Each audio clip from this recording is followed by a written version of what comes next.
যাকাত কাদেরকে দিতে হবে? যাকাত দেওয়ার কথা পবিত্র কোরআনে 7 ব্যক্তিকে দেওয়ার কথা বলা হয়েছে। নাম্বার 1, ফকির। ফকির ওই ব্যক্তি যার কাছে এক বেলার খাদ্য আছে। নাম্বার 2, মিসকিন। যার নিকট এক বেলারও খাওয়ার কিছু নাই। নাম্বার 3, আলিম, অর্থাৎ যাকাতের অর্থ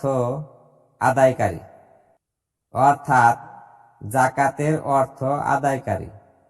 নাম্বার 4, কৃতদাস, অর্থাৎ দাসত্ব হতে মুক্তি লাভের উদ্দেশ্যে। নাম্বার 5, গারিম, অর্থাৎ ঋণগ্রস্ত ব্যক্তি। নাম্বার 6, আল্লাহর রাস্তায় খরচ করা। যেমন যদি কেউ অর্থর অভাবে যুদ্ধ যেতে অসমর্থ হয়, মাদ্রাসা ছাত্রদেরকে যাকাত দিতে পারে।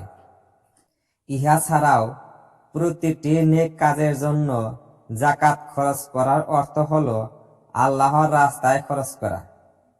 সর্বশেষে মুসাফির বা পথিক ব্যক্তি, যদি সে অর্থ সম্পন্ন হয় কিন্তু সেও বিদেশে অর্থ অভাবে পড়তে পারে, এই ব্যক্তিগুলি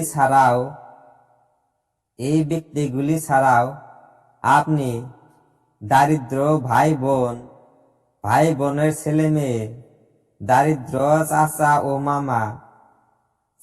ও মামার ছেলে মেয়ে, দারিদ্র খালা ও ফুফুর ছেলে মেয়ে ইত্যাদিকে যাকাত দিতে পারেন।